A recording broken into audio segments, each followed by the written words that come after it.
God bless everybody. Today it is December 11th of 2023. It's been approximately 5 days since my last update, so I wanted to get into the recent stories and what's going on there right now. We've got that December 22nd date on my paradigm coming up. That's about 11 days from today, so I just wanted to sort of get into a lot of these topics, and things are moving quickly, so I want to keep you abreast of all the information out here. The first set of articles I want to talk about are the attacks on our U.S. bases. And Fox News is reporting that on the 11th, which is today, U.S. military bases in Iraq, Syria have been attacked again. So they're constantly being re-attacked. This is bringing the total to at least 90 attacks on our bases since October 17th. The attacks are being claimed by an umbrella group, Iranian-backed Iraqi militants, dubbed as the Islamic Resistance in Iraq. And as we've been talking, Iran doesn't want to get into the war itself. They want to use the proxies to do their dirty work. So they're going to bring Hamas, Hezbollah, factions of Iraq, Syria, the Houthis in Yemen, and all these different groups into this battle against Israel. Iran's sort of hoping that they're going to draw us into this conflict, okay? And if they keep launching all these barrages on our bases, it will draw us into this conflict before long. Now, Joe Biden and the administration in the United States has not hardly countered any of these attacks. We've only had like 3 or 4 different locations, or maybe more. I haven't been privy to any additional attacks that we've done on their bases at this moment in time. So, you know, we have retaliated a few times, but nothing that will make any difference and deter anyone from doing anything. So these Islamic resistance groups in Iraq, Syria, and all these places are also getting into this. And so it's just not Hezbollah and Hamas and the Houthis in Yemen and all these groups. It's additional groups on top of this. So this is extremely problematic in this area when you have all these different groups working together for a common goal. One being the destruction of Israel, 2 bringing us into the war so that we side with Israel, and then that brings the world against us too, because the international cry right now is to get a ceasefire in Israel and stop the bloodshed in Gaza and everything happening over there. So the more pressure they can bring through the propaganda machine, they're going to do that, and they're going to pump those numbers up through the Hamas machine, through Gaza, and they're reporting. So you're going to see, you know, a lot more people being accounted for, either dead or hurt, than probably are, because they're using that as a propaganda machine against Israel and us. So as you can see, we've had up to 90 attacks. They're hitting close to our air bases.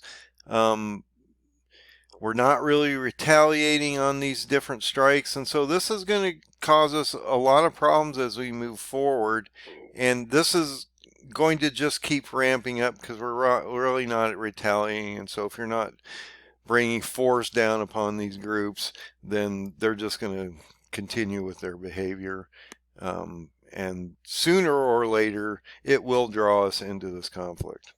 And one thing I've noticed is that the attacks are ramping up with more missiles, more mortars, and more destruction, but not necessarily casualties. But they're definitely damaging infrastructure and equipment, and it's causing a lot of injuries, brain injuries and other types of things that we're dealing with, and no one's reporting about a lot of this stuff, so I always want to bring this to your attention.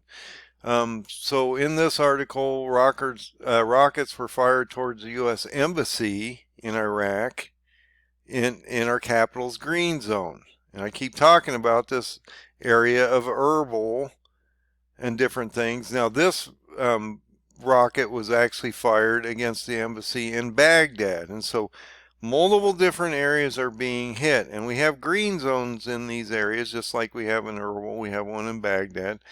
In this attack, which happened early on Friday, it was directed towards our embassy and the green zone, and so we had U.S. soldiers and installations across the region have come under attack as Washington supports Israel bombardment of Gaza.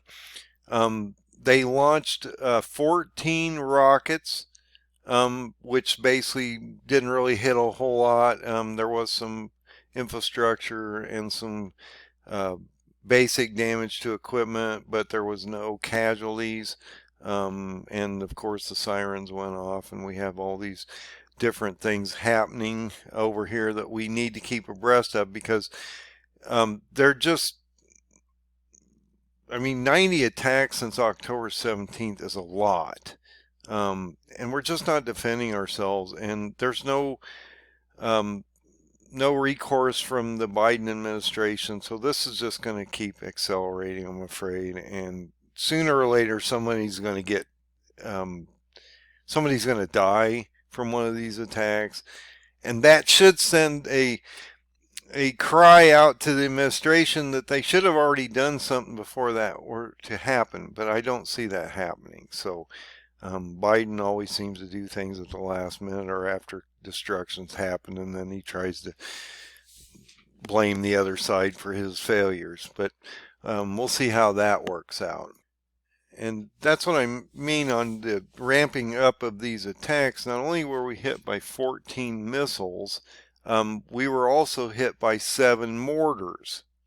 So these attacks are, as it's saying, escalating, and it is becoming a problem when they can randomly just shoot at our troops and not necessarily hurt anybody, but cause all this destruction and chaos on the ground as this stuff is happening. We need to stop this kind of behavior immediately. So we had approximately 7 more mortars land close to our U.S. Embassy compound in Baghdad on Friday, and then we were also targeted with rockets and drones at least 5 more times on Friday, 3 more times, 3 times in separate bases in Syria, and 2 twice on this air base in Baghdad. And so it's not just happening in Syria or Iraq, it's happening in both locations, okay? And all these 90 attacks are happening across the region. And through that, they're hoping to pressure us to bring us into the war. And it's all being done through Iranian proxies, Iranian proxies. It says the United States reserves the right to respond decisively to all these groups, but we really aren't doing that, and that's why they're accelerating these attacks. And not only are they accelerating the number of attacks, but the amount of missiles and mortars and drones and things that are being launched onto these bases and things at the same time. And so they're testing our resolve. They want to know whether we're going to actually do something or not.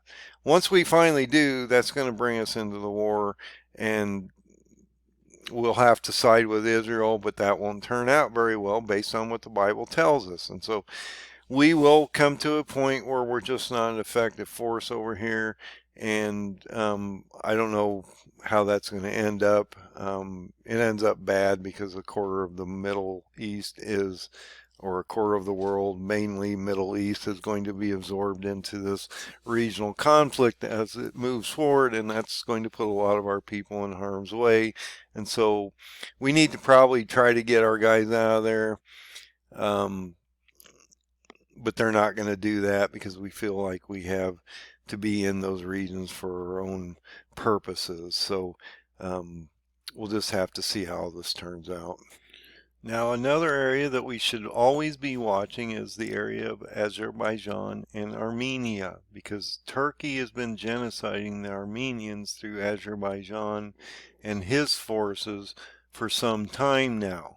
There's a area up there, it's a corridor that basically Erdogan wants to secure, and it runs through Armenia and Azerbaijan, and so that's a real problem for the Armenians because they've been basically being genocided for some time by Turkey and Erdogan to gain control of this. And if you look at those 10 nations that go against Israel, in Ezekiel 38 and 39, I've indicated on my charts that one of those would be Azerbaijan, that would be included in those 10 nations. And so we're going to see Armenia become an integral part of what's going to happen as we move forward. And also, if you look at the Uli River, which is part of the Daniel 8 prophecy, it starts up there and ends up around Shush, Iran.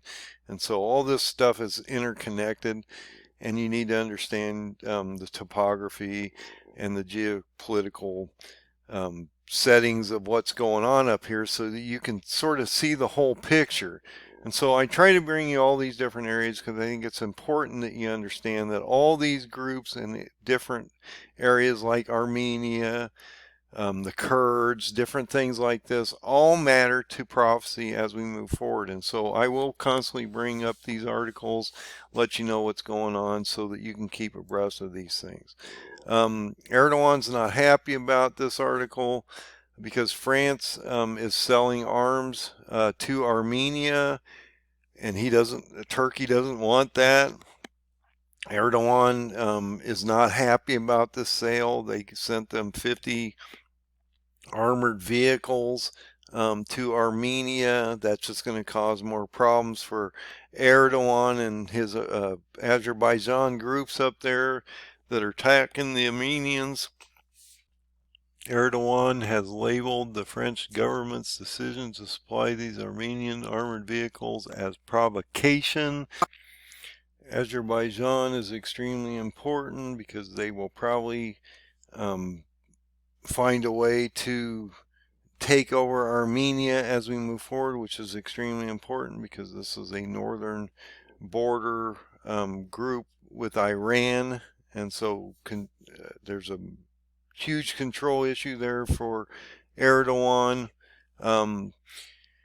He basically indicates, Erdogan indicates that what France is doing is just provocation. France should know that it is not doing good to Armenia. On the contrary, it is doing harm. He told this to a group of journalists in Greece this weekend on Friday. France has previously supported Armenia. What result did they get? Nothing. So he's basically indicating that this is a problem. So the question is, why does Erdogan care about this area so much? Because it locks down the northern border of Iran for him. Azerbaijan's here, Turkey's here, Armenia's right in the middle of this. There's a little piece of Azerbaijan here, I believe. Erdogan's been trying to secure this pathway to the Caspian Sea for trade and control. Okay, so this is extremely important that if he takes Armenia out through Azerbaijan and their proxies, he'll control this whole northern border over Iran here, also control the Caspian Sea through Azerbaijan, and have a very short jaunt through air attacks, sea attacks through the Caspian Sea, or drones to Tehran, which is just a short distance from the Caspian Sea. So this is extremely important. But he's been trying to build a pathway between Turkey and the Caspian Sea for trade routes and different things like that. So this is extremely important. Once he eliminates this Armenian threat, absorbs it through Azerbaijan, then he'll control this whole northern border. He'll also control Turkey over here. And if you move out, if he comes into Syria with an invasion soon, which I believe he will do, he'll also control Syria and Iraq. He already controls pretty much Turkmenistan and Afghanistan through the Taliban. So Iran is somewhat surrounded here. And so this is extremely important, especially when you get into the Daniel 8 and Ezekiel 38, 39 prophecies. Okay, so let's sort of keep our eye on these areas. That's why I always bring Azerbaijan and Armenia up in this conversation, because it matters. So when you go into the portion of Hezbollah and what's going on there, there is a lot happening. We just had that article in the last video about how this defense minister wants to push Hezbollah back to that one river, which is about 18 to 20 miles deep into Lebanon, and so that is a real problem. We're also seeing that the National Security Advisor in Israel is indicating that war against Hezbollah is likely once Hamas is defeated, but I don't think Hezbollah is going to wait around that long, as Israel's basically bombarding the whole southern border over in that area, and we've had a massive ramping up against Hezbollah and those groups, that's probably not going to play out till the time Hamas is going to be defeated, because it may take months for Hamas to be defeated at this point. And if you look at this article on December the 10th, which was yesterday, it indicates that violence is escalating between Israel and Lebanon's Hezbollah. And so I don't think this is going to hold up. And we're going to see, as Israel's starting to create this 18-mile buffer zone into Lebanon, that the Hezbollah is going to retaliate. And they have a lot more firepower, a lot more missiles and rockets and more precision armaments than Hamas ever had. And so this is going to be a real problem as we move forward here. And we need to keep our eye on all fronts. And so as you see all this stuff ramp up, and Israel's getting more and more pressure from the from the international community to stop, not only in Hezbollah, as you start to see these ramp ups in these other areas, you're also going to see them try to get them to do a pause or ceasefire in these other areas as we go into the future here. So this is extremely important that we do keep our eye on everything. So to go one layer deeper, Gantz, which is the War Cabinet Minister, Benny Gantz, told U.S. Secretary of State Anthony Blinken on Monday that the uptick in attacks by Hezbollah will require a firm Israeli response as rocket fire by Lebanese terrorist groups continue to target towns on Israeli northern borders. And so Gantz stated that heightened aggression and increased attacks by Iranian Hezbollah-backed groups demand Israel remove such a threat from the civilized population of northern Israel, according to an Israeli readout. Gantz added that the international community currently has an important role to play, and it must act to ensure that the state of Lebanon stops such aggression along its border, the statement said. And I've indicated that Israel is going to get one shot at this, okay? They're not going to get a lot of shots at getting rid of these threats on their southern or northern border. So they're going to have to do this while the international community is not at such an outcry that they literally have to pull back on this. And they don't want these threats out here. They want to take care of these problems. And so it's going to be extremely important as we move forward that this war is not going anywhere soon. It's going to take months for them to eliminate the Hamas threat in the south. They've got a much larger threat in the north. So if it's going to take months to rout them out in the south, I can only imagine how long it's going to be to create a 20-mile buffer zone in Lebanon and remove the Hezbollah threat before their Jewish communities can move back into the northern areas and reoccupy those areas is going to be really hard and a long battle. It could take a lot of months or up to years to eliminate these threats. This may not go away anytime soon. And if that's not enough, then you have to also remember the Houthis down in Yemen are also causing problems for Israel. Israel is ready to act against Houthi rebels, which are attacking our ships and other commercial ships in the Red Sea. I'm going to show you an article just recently where we had another attack, I believe today, on another ship that was actually hit. And so this is a real problem. And so when you go in and you look at all these different areas that are being affected, this is a real problem.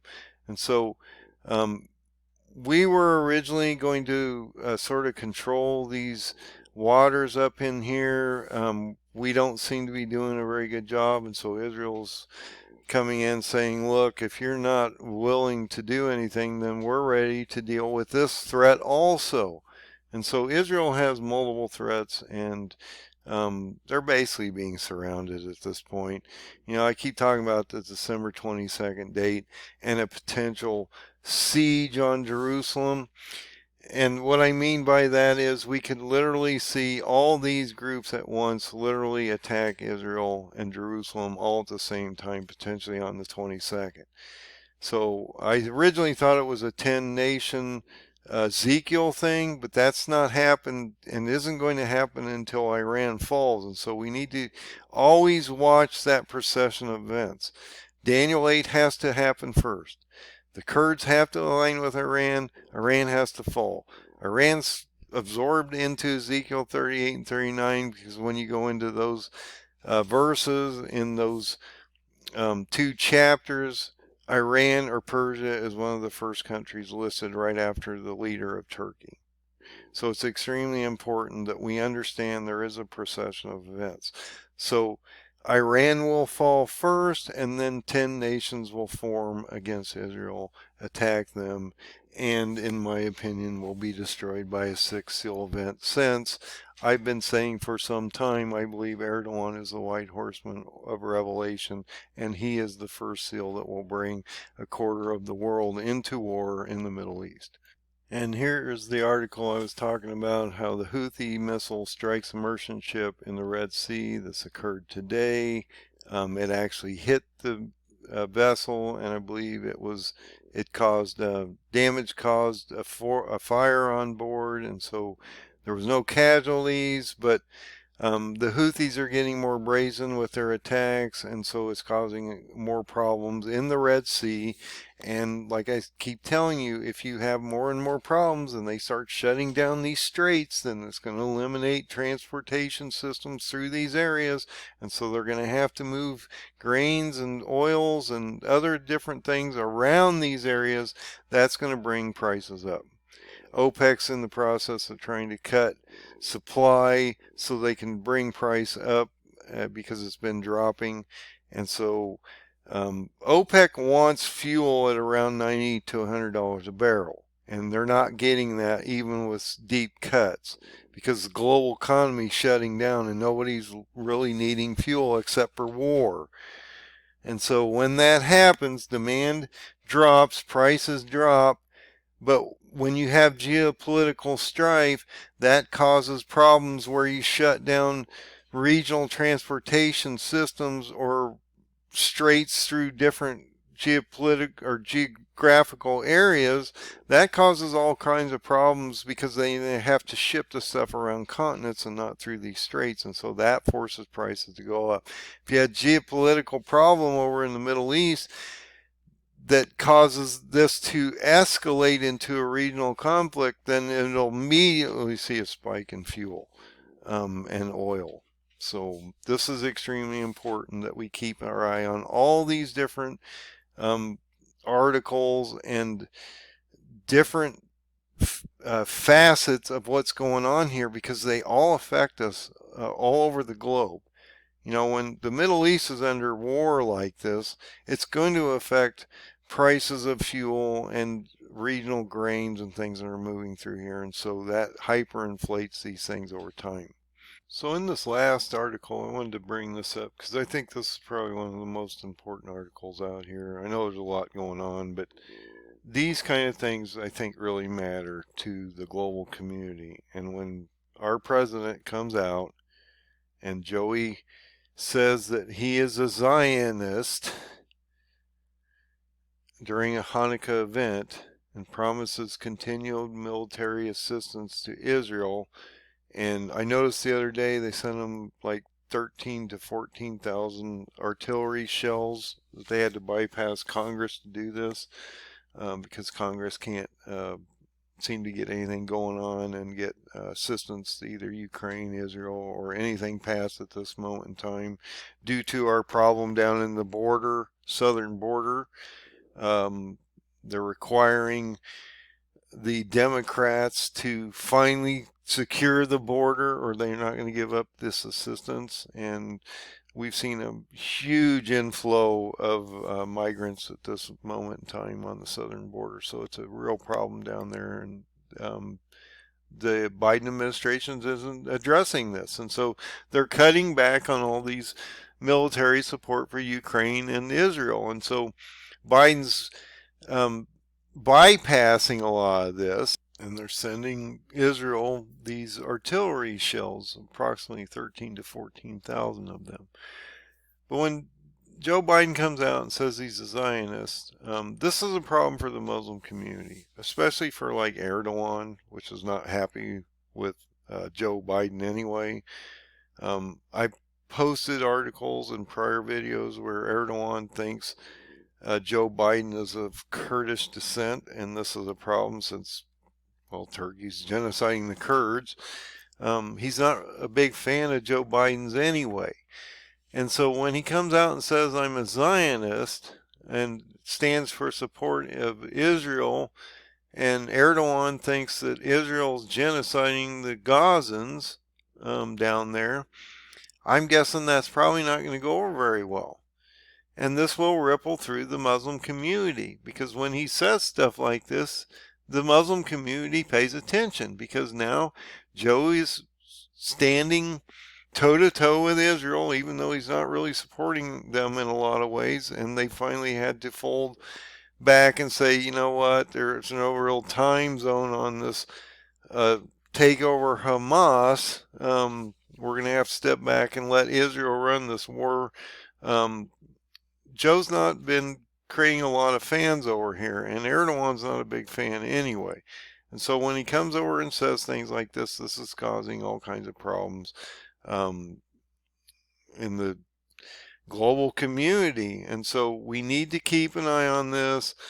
It seems like every time Joe comes out, says something really provocative in this case, where it's just the way he says it or the way he goes about it that seems to get us in a lot of trouble. And he really doesn't think through the process very well a lot of times. And so he just blurts things out, and maybe they did this on purpose. But I believe this is going to cause a lot of problems for the global Muslim community. And it also forces us, which is fine because we're not a Muslim society, in general, to side with Israel and force us to potentially enter this war quicker, because this could potentially add additional attacks on our forces and our bases and stuff due to these types of statements, because it's going to infuriate the Muslims and it's going to ramp up additional attacks on us as we move forward. So it's extremely important that we keep our eye on all these kind of articles, all these different topics, because they all are playing in together in what is happening in the Middle East at this very moment in time. So keep your eye on this stuff. Extremely important as we move towards that December 22nd date, which is basically 11 days from today. You got some economic information in Jay Powell's potential pause on, probably going to pause, not do a rate hike on Wednesday the 13th. But then we have to listen to his rhetoric, and that will then play into the markets. You got today and tomorrow you have inflationary numbers of PPI and CPI, and so that's going to play in to potentially how the markets are reacting to everything at this very time. So God bless everybody tonight. Keep your eye on things. We'll see what, if anything, happens in the next 11 days. I'm not saying it will, but there's a high probability as we get into this and move forward. A lot can happen in the next 11, 12 days, and this is ramping up extremely fast. Hezbollah is going to get into this. Turkey's going to have to get into this because prophecy says he will. And so we need to watch how that happens. And hopefully my timelines are close. And so you guys can see approximately when these events are going to happen. And you can then better prepare and get your oil in your lamp so that you can deal with this as we move forward. And so it's really extremely important that you keep abreast and updated on everything, and I will try to bring you updates as I find them. I just don't want to inundate you with daily reports. You know this stuff's coming, and you just need to get ready for what's going to happen. So God bless everybody. Find the open door, find Jesus, and have a great night.